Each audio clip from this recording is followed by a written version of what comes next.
दीर्घ 24 वर्षर बीजेडी शासन में सब ठीक ठाक थिला। लोकों पाई बहु योजना है। स्कूल कॉलेज मंदिर उन्नतीकरण और आधुनिक शैली पाई बहु अर्थ विनियोग है। मात्र लोकों हितरे न लगी ताहा बीजेडी रे थिबा पोषा कर्मचारी और दलीय कर्मी काम लगिला। एपरी एक संगीन अभियोग आनिछंती भैरवगढ़ ग्रामवासी माने। रायगढ़ जिला मुनिगुड़ा ब्लॉक भैरवगढ़ उन्नत उच्च विद्यालय को परिदर्शन में जाइथिले स्थानीय विधायक नीलमाधव हिक्का। सेठारे स्मार्ट क्लास, साइंस लैबोरेटरी और स्कूल गृह तथा परिवेश देखि ताटका होइगले विधायक। कागज कलम रे सब ठीकठाक करी 40 लाख टंकार कार्य सारी जाइछंती। किंतु पूर्व परिस्थिति रे स्कूल रही केवल चून और रंग मारी ऊपर को चकाचक कर दैछंती। स्कूल ले विधायक सहित परिदर्शन में नूतन वीडियो कृष्णचंद्र दलपति एवं 5टी कार्य संपृक्ति जेई अशोक कुमार पात्र और एईई ऐश्वर्य भंजदेव एथिपाई 5टी फाइल खोलिछंती बोली सुनिबाकु मिलिछि। हेले विधायक कहबा सत्वे विधायक को फाइल देखाई पार नथिले।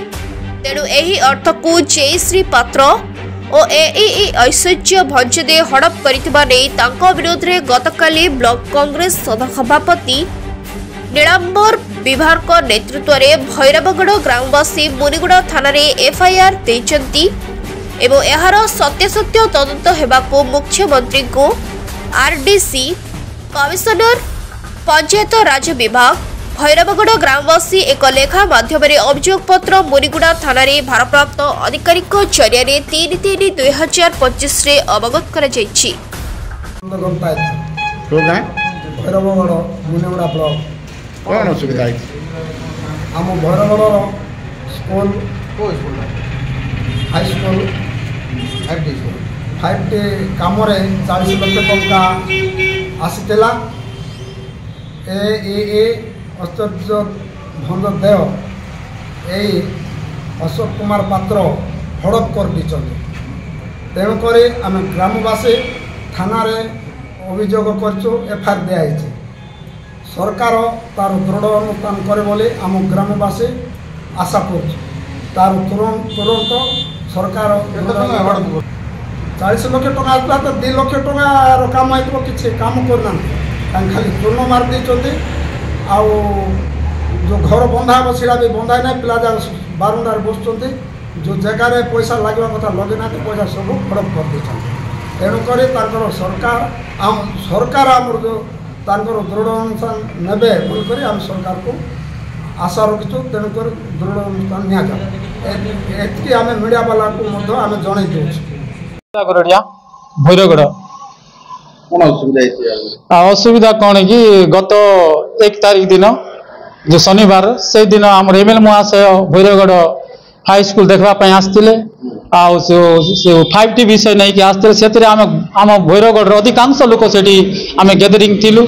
एमएल खाली एकाकी आसी ना सहित दल बल धरिकी आसते से आम देखलु सी ब्लॉक ब्लॉक जेई थिले एई थिले ऑफिसर अनेक गुड़िक थिले से कथा पड़ी तुम 5टी काम कागजपत्र देख केते काम कल कौन ना से विषय जिते बड़े इनक्वारी करागला से कहले जे आम कि फाइल आनी कहले फाइल आणुनी कहलू आम एमएल महाशय कहले आम फाइल आनवाई तो आपको पूर्व कही तुम कहीं फाइल आन जो एवं जा फाइल आण आप आसवा जाए आम जगिथु कहले तथापि से ठीक फाइल देखी पारे ना आम से लगी से स्कूल समस्त रूम को जाए देखले कौटी भी ठीक काम है ना निम्न मान काम है खाली चून लिपि देइछंती। प्रकृत में 380 पिला सेटार अच्छी क्लासरूम 2टा अभाव अच्छी तथापि क्लासरूम न करवा बदल से माने 2टा साइंस लैबोरेटरी खोली देले जहाँ फल पिला माने बारंडारे बसुछंती।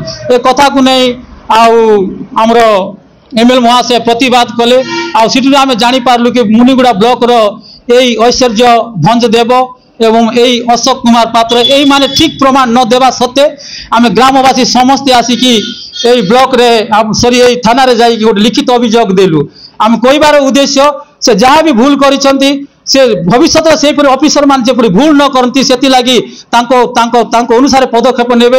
एथिपाई आम मीडिया को अनुरोध करुछु जे भविष्य यहीपरी कौन ऑफिसर आसी अन्याय काम न करबे एथिपाई आमे मीडिया को अनुरोध कर जदि बा ए विषय जदि पदक्षेप न नेले आम आगामी विषय रे रोड रास्ता जाम करबू रोड रास्ता चका बंद करबू निया लगेबू आपण तो थाना रे एफआईआर दैछथि हां ले थाना रे कोन कहला एफआईआर कोन नै कि कोन कहले एफआईआर ता कहले जे से दिन मैडम नथिले आ जण तांकर नीलांबर विभाग ब्लॉक सभापति मनेगुड़ा कोन असुविधा हेछि आ सर थाना रे आपण मान गइले करछथि आ बड़ ग्रामवासी मध्ये साहित्य स्कूल विषय रे अभियोग करछथि बोली आमी सेटा केते दूर प्रसाद मनेगुड़ा ब्लॉक रे 5T योजना एवं लक्ष्मी बस स्टॉप विषय रे सारा ब्लॉक रे दुर्नीति हेछि ए विषय माननीय विधायक श्रीयुक्त नीलमाधव हिकमरा